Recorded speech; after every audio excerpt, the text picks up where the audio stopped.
happy Monday. Welcome to another episode of SuperSoul Boulder. So happy SuperSoul Monday, and I am Dr. Lara Johnson from Yellow Brick Physical Therapy in Boulder, Colorado, where it's nice and snowy and cold and chilly lately.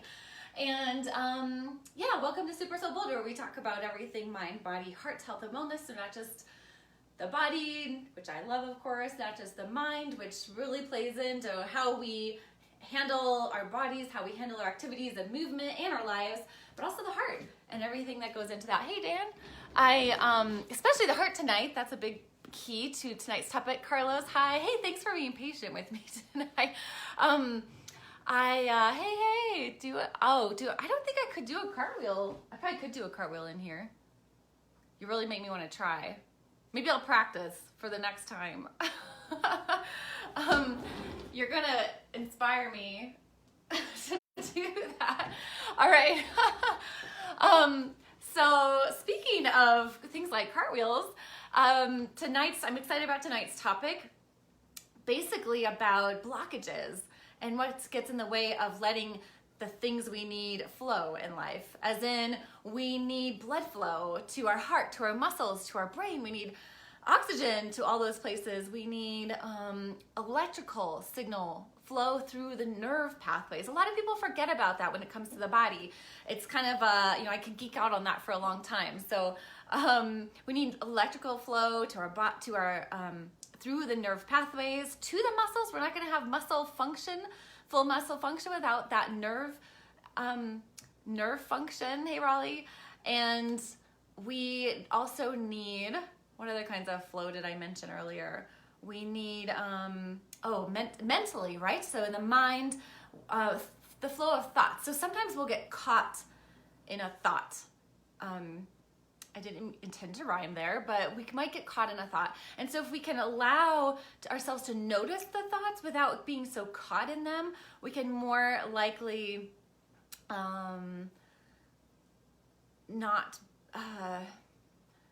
we can be more present, right? We can be less caught up in what we believe our thoughts are telling us about what's going on, and more likely sit in the truth of reality and the truth of what's actually happening, and not have so much mental activity around it. Say an interaction with someone, or how our body feels, or all these things that we can layer on top of what's actually going on and what's happening in the moment.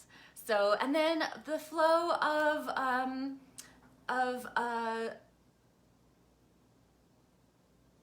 energy and a force, or love. And not love in the sense of what we learn as a society that is, but more a force or an energy that actually has a momentum or a movement to it. It can move our hearts to move towards something. It can move our hearts to move toward the truth. It can move our hearts to move toward something in our lives, right? So it's we want to have that open.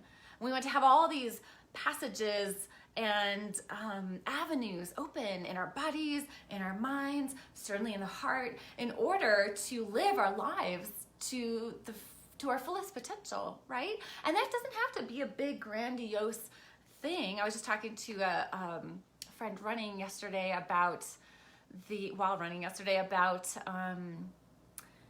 people's desire to talk about purpose and seek a purpose in life. And while I think that is really good, we also want to be present. Maybe that's the purpose of every moment, right? So there's a subtlety to that. And then there are all these things that block or get in the way of that flow, that potential in all those areas. So let's start with the body, because you know I like that. And that's what I talk to people about all day. And I like to reinforce the nerve part. So if we have any swelling or pressure on a nerve, peripheral nerves in the body, that go out to our arms and our legs from the center, from the low back area and the neck area, all those nerves branch. And if there's any swelling or pressure on a nerve, it closes that nerve pathway inward. Unlike a blood vessel that expands, it closes inward. So any swelling or pressure closes the nerve inward, essentially pinching it, kind of like a straw in a cup of water. And then that electrical signal cannot get to the muscle it needs to get to. And if an electrical signal can't get to a muscle it needs to get to, how can we expect a muscle to function properly? And I don't just mean contracting, but also relaxing. I also don't mean just contracting and shortening or contracting and lengthening, but also relaxing and expanding. And our muscles can get stiff and rigid and tight, and that itself can limit other things, right? The nerve pathways, the blood flow to muscles, to tissues that need to heal, to the heart, to the brain. Really essential places, right? For us to be able to move and function fully and freely in life. And in all of our movements and activities and things we enjoy doing. And so we want to have those nerve pathways open. We want to have those, blood pathways open too, blood vessels open too. I hadn't thought about this earlier today, but when I was 16, I had a blood clot in my right subclavian vein, which is this one that loops over through the shoulder between the clavicle and first rib, so between the collarbone and first rib in here. And it made my arm swell up. Of course, right before cross-country regionals in high school, which is a big deal because it's who goes to state, and it was such a traumatic kind of time to race anyway, to not do well like I thought I would, to wind up in the ER that night and for the whole rest of the week. And so that blood flow, that pathway is not open. And that happens. So the point of that is it happens sometimes in the body and in our lives and in our minds and all these things in our hearts. But a cool quick story about that is instead of the options of breaking my first rib or clavicle to allow more room for that blood vessel to pass through, or placing a stent, which with a 16-year-old, they weren't sure about the long-term effects of placing a stent to hold the blood vessel open. I was on blood thinners for several years, allowing collateral veins to form a natural bypass around the clot. Hey, Jeff, thanks. Around the clot.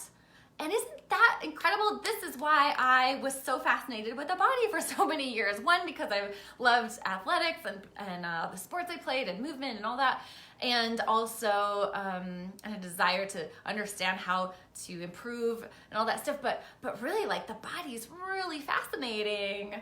The body was really fascinating. How it doesn't work, right? When something happens, how it can overcome that, and how sometimes we have to kind of understand that or find ways. There's a lot of different pathways even with that.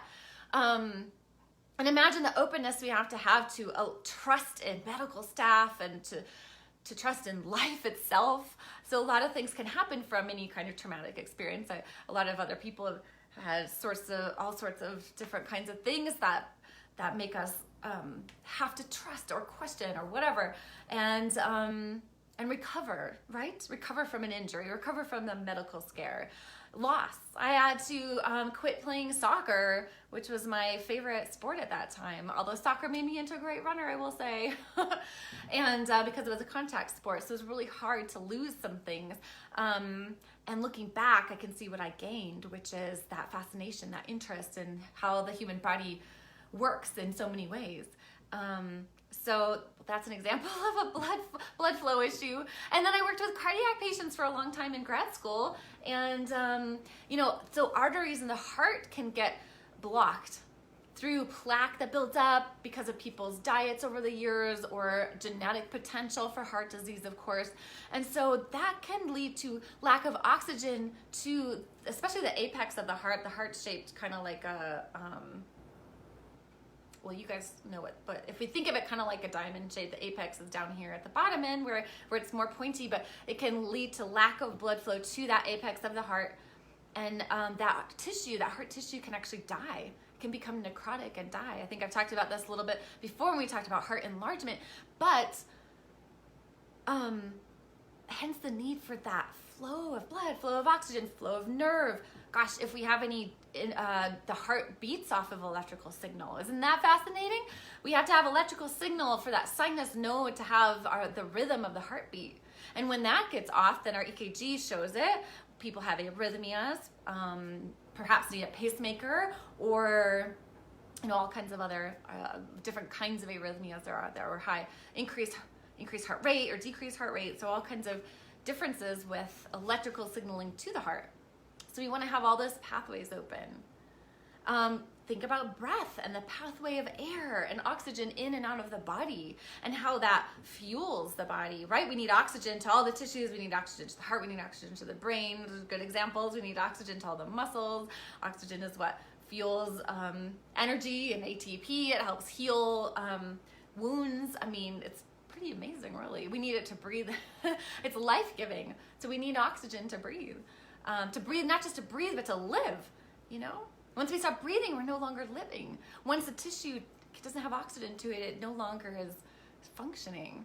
So we need all of those things going on. Lee Marie, thanks. Hey, good to see you. So we need those pathways open.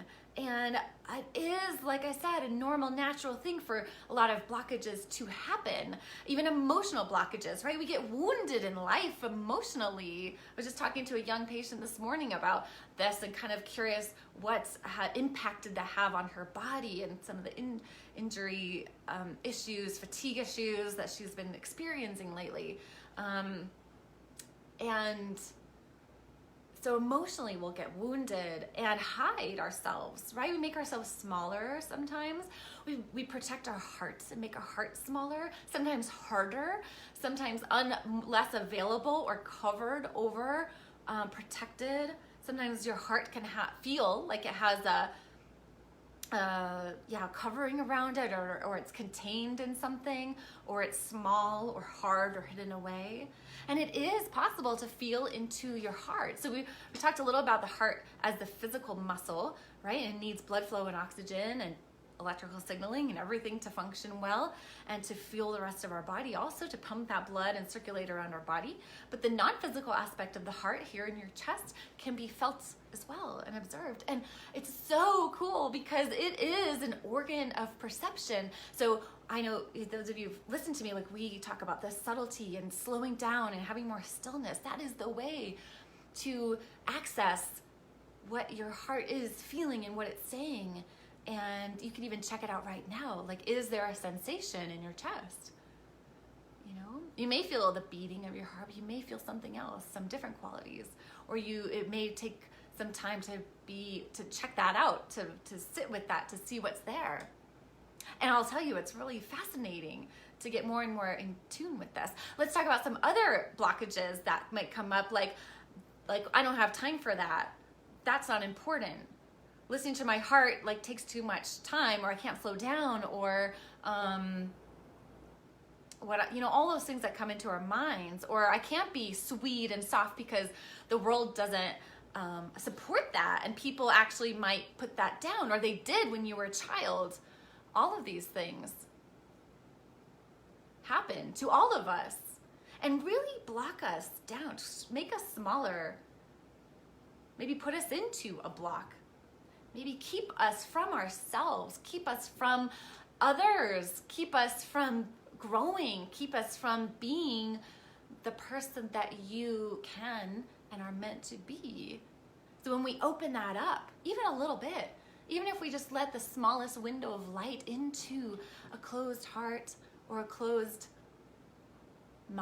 emotional place, or the mind, closed mind, even a little bit of light, a little bit of illumination might just create this little bit of change, this little bit of momentum, this little bit of flow, right? Kind of like a blood vessel, kind of like an electrical signal that now can move, that now has its own momentum, just like a river that's just flowing naturally without obstacles in the way, without blockages, without a dam keeping it from going where it needs to go. So we can flow through life that way and allowing life to take us where we might go, and to find out what that might be. We usually, another blockage might be wanting to control that, to feel safe, to feel protective. Of course we want to feel safe in life, and it can feel really scary to go into unknown territory and to just be kind of flowing down this river with some open heart. I mean, what's that all about, right? But imagine what might be possible if there's this flowing river openness, which doesn't necessarily mean there's not intelligence there too, right? We don't want to just bear ourselves open. It's not necessarily like that. But it is, there can be an intelligence and a subtlety and a softness. What if you were a bit softer What if it wasn't all about pushing through and striving and getting someplace and I need to be strong and powerful and that's what's going to get me something? What if it wasn't that? I did that for a long time. I felt like I needed to be strong, athletic. I liked it. It did feel a bit safer. It did feel like I'm making strides, but there are other strides to be made, I have to say.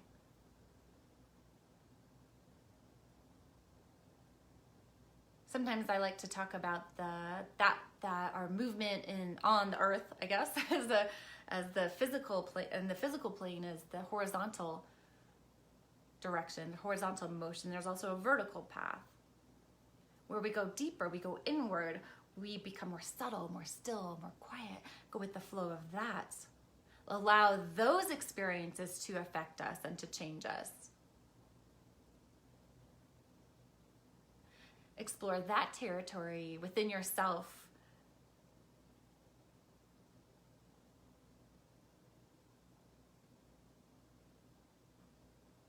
And I wonder what kind of blockages you might encounter there. We bump up against our history. Maybe it's when we're growing up or when we're dealing with kids in school who are mean, right? Or we could go back to the body. It's a more tangible example, right? Of prior injuries or history of, injuries or setbacks that we had that keep us from moving forward still. Or emotional wounds or losses or breakups, whatever it might be. And we tend to, as humans, want to avoid those places, right? Because they're uncomfortable. They might bring up feelings that are uncomfortable, like anger or hatred. It's okay to feel those places. It's not that we act on them. We just get to know those places. Get to know the pain in your hip. What's that all about? Let's not ignore these things. I have to say, when we go in and look directly at the difficult place, if you get better and better at looking directly at the uncomfortable places, a lot of the discomfort, a lot of the challenge can drop away.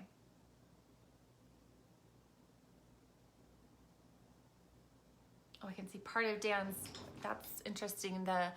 He says, it's unbelievable how some can block out pain when running. How do you shut down those neurotransmitters? I'll have to look at that more later, but that's an interesting point too. We do block out pain, which is a little different from kind of the sense I've been talking about now. But what if, there's also elation at some of those times while running or when you're in the flow, right? Oh, thank you. This is why I love having the conversations and having this live. But sometimes when we're in the flow, it's not that we're unaware. I think we go beyond. One experience I had in like I was saying, looking directly at some difficult, uncomfortable place in me, in an experience that I'm like, oh, it's hard to look at. I don't want to see myself that way. Your experience can flow and open up new territory. And in that flow or in that presence, or perhaps in the flow of presence, it's like I had this experience of going beyond good and bad, going beyond hurt or love. And then only love was there. Only love was there. Again, love in this bigger capacity, not simply the romantic or special love or movie types of things, but a bigger kind of force or energy. And it seemed bigger. It seemed bigger and like it crowded out the other reactivity, like say crowded out my ego reactivity. And isn't that the case sometimes when we're in the flow of exercise or running or swimming or playing an instrument or with a special partner or whatever it is, shopping for gifts for your loved ones. I mean, there could so many examples, cooking a meal, hanging Christmas lights. I don't know if you can see my Christmas lights. If you're in the flow, there's awareness and intelligence and a movement. You might be moved by your heart to keep going. And there's less of a pushing through energy, less of a pushing through energy of forcing yourself, and more of a force drawing you, a force pulling you forward to find out what's possible, to see how long you can do this, whatever that looks like, right? And something about that makes me really excited. For me, it is the difference between running sometimes when I was like, oh, I'm like really having to make it happen and things don't feel right, versus this powerful, effortless effort in nature. Not for me personally, maybe not for a competitive purpose, but just because it's like, wow, things feel like it's all fitting together. And we can have that with any and all kinds of experience. You can have it just in your experience itself, going inward, sitting here and not doing anything, nothing major on the external, but a lot going on internally.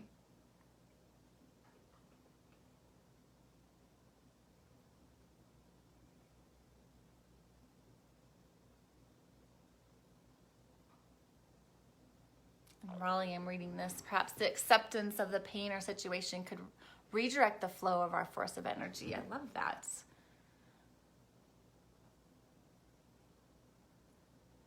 Staying with.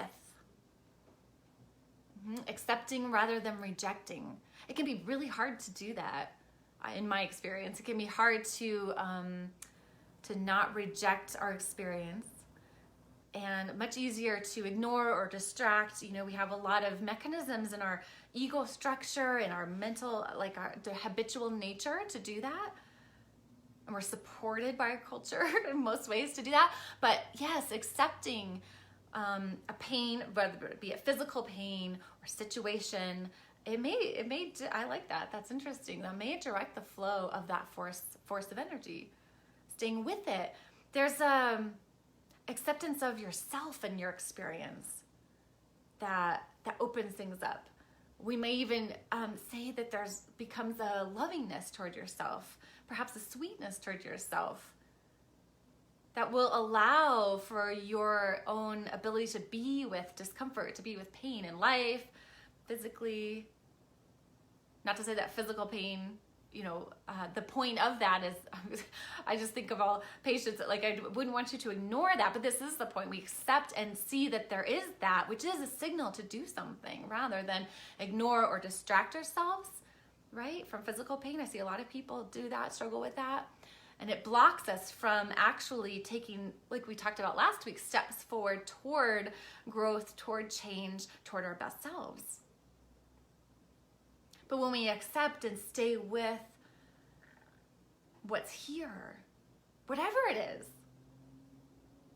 I believe it does open up the flow of allowing anything to shift, for allowing perhaps the flow to take us where it needs to go, for allowing the heart to have momentum on its own, to have your heart open and able to go where it wants to go as this organ of perception.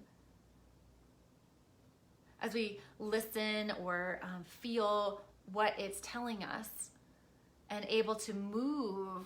Have you ever felt like your heart, maybe it doesn't feel like your heart, but the heart has a momentum. It wants to move towards what it's interested in, like the truth, or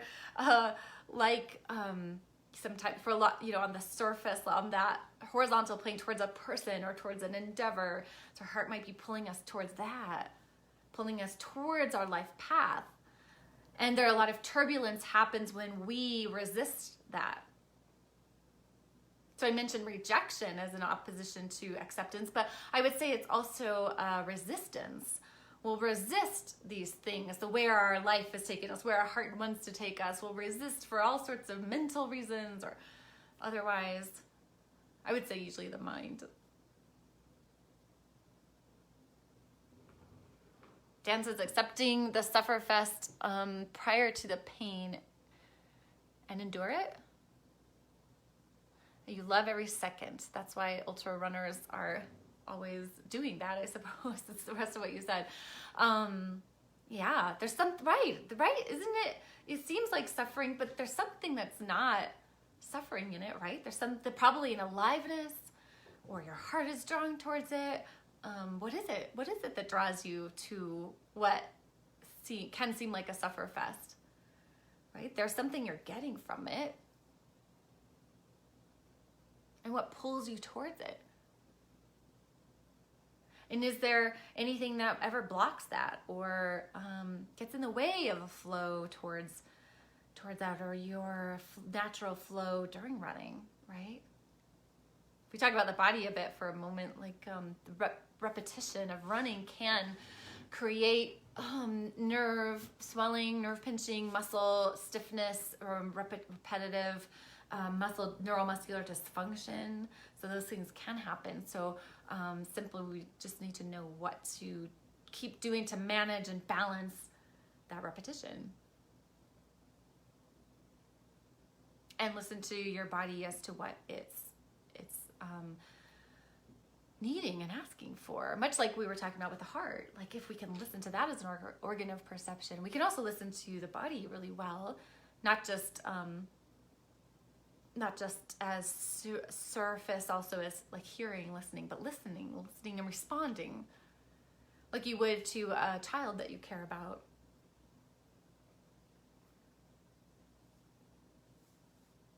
I like that. Yes, Raleigh, like the flow of a river, it's natural flow. It bends, it drops. Exactly. Right. And life is like that, right? It has its ups and downs, and it goes around, and we don't really know. And I think that's what we resist, that uncertainty, learning to dance with it. Well, we do want to dance with that flow of life, that up and down, and that can be hard. A lot of us want to control or resist, or we have all these mechanisms to block that flow, right? We're back to those blockages. Thank you, Lee Marie. That means a lot. We want to. So how do we stay in that flow, right? Well, one thing that I found so far, you guys let me know what you've discovered or what you will discover thinking about this, is being with that experience, be getting better and better and more attuned and more present. Takes practice, just like training for anything. It takes practice to stay with yourself. So that's where meditation comes in handy, because it is, as a practice, it is being present while being still, so that it can flow into the other areas of your life where you can be present while running, or present while treating patients like I do, or present while speaking to a family member. Carlos says, listening to the body. I have a thing in front of my camera. Good.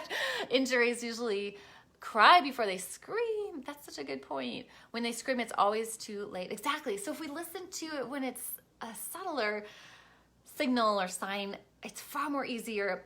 I would tell you, it's far more easier to treat and recover from something that hasn't been going on a long time than it is something that has been going on a really long time. Like if you started to have, here's an example. If you start having a lower extremity pain, and I always look at the whole body when I evaluate someone. So a lot can stem from those nerves that branch out from the low back, abdomen area of the body, and the hips, pelvis, and spine that create biomechanical shifts and changes, right? So if we have internal rotation of the pelvis, it'll internally rotate the femur. We'll walk around the outside of the feet to compensate for that. People will tend to have plantar fasciitis, or knee issues, or Achilles issues, or hip issues. And a lot of it can stem back to our posture and upper back and how everything's flowing and moving in your body. If there's stiffness and restriction, we're going to have other limitations that trickle down the chain. So we want to keep everything open and working and flowing. Otherwise, we run into a whole chain of problems. So those indications, those subtle, those first kind of moments of a problem or a pain are really good to address and take care of, because it will prevent other bigger problems from happening on the road. Like I'll see someone with plantar fasciitis, for instance. That's a really common one, right? In your feet, so your foot or heel hurts, and when you're walking or getting out of bed, And I always, like I said, I always check the whole body. Most people have a lot of restriction in their muscles that cross the hip joint and attach to the spine. And when I check those, they're more often than not stiff and tight, which means we get to prevent having bigger, longer problems with the low back and disc problems and compression. And those are much bigger problems. And sometimes I'll see people who have been struggling with back problems for 30 years, 40 years, 50 years. And I certainly wish I'd met them sooner. But so if we address those small problems, even a small back pain or hip pain or whatever it is, shoulder pain, neck pain, all sorts of things, we can address a lot of other things and prevent problems from happening early on. So the overall flow of movement in the body is important. When things get more stiff and rigid is when we start to have problems. And people tend to, my profession, PT and personal training and exercise physiology focuses a lot on strength, and that is beautiful. We need to be strong to do the things we want to do, and we need to be flexible and open and flowing and moving.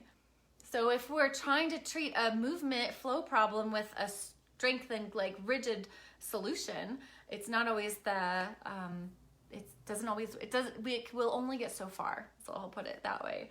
So keep that in mind when you're struggling with pains or injuries, or reach out and let me know. I'm happy to chat with you. No matter where you are, by the way. As we've all been learning this year, I think we know video and online is a great and more acceptable avenue. So let things flow, let things happen.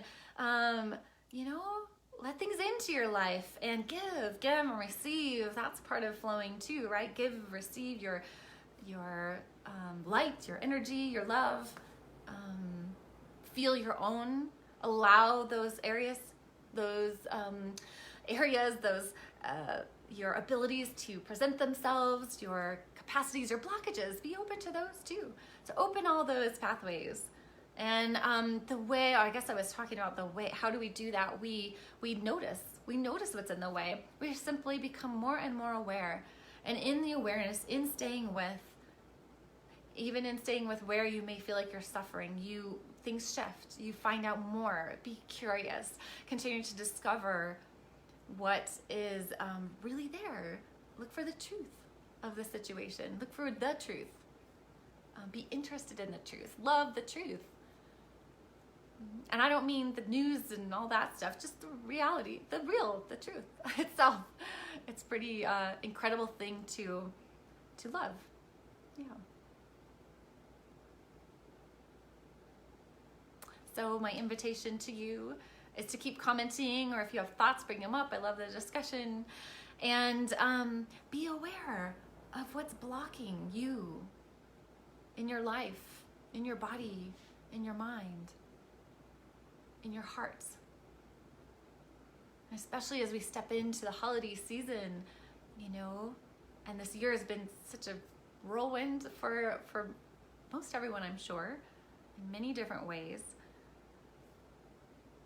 Pay attention to your heart.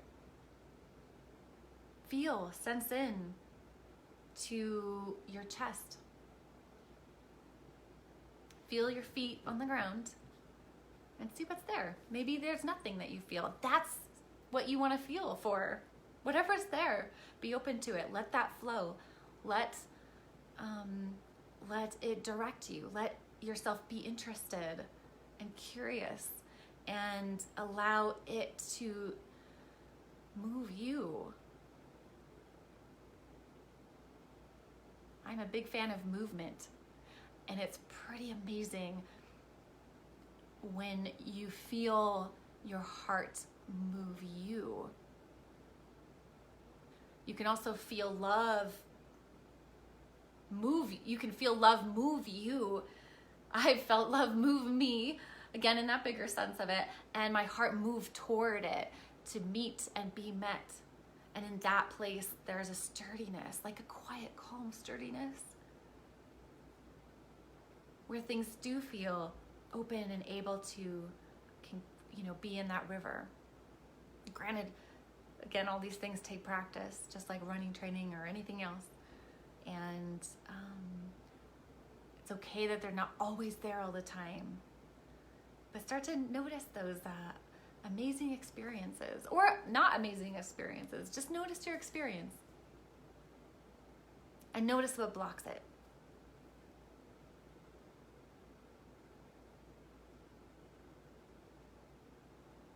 You might be amazed at your own self. Thank you guys so much for joining me tonight. I really appreciate it. It's wonderful to have you all here and engaging and interacting. If you're watching this on the replay, feel free to let me know you're here with the likes and hearts and comments. I love to hear from you and know you're watching and interested. So have a great Monday, everyone. Have a beautiful week. And keep paying attention and let me know how it goes. Thanks for joining me for another Super Soul Boulder. See you again next Monday night. I'm Dr. Lara Johnson from Yellow Brick Physical Therapy, and I'm so grateful for you. Good night.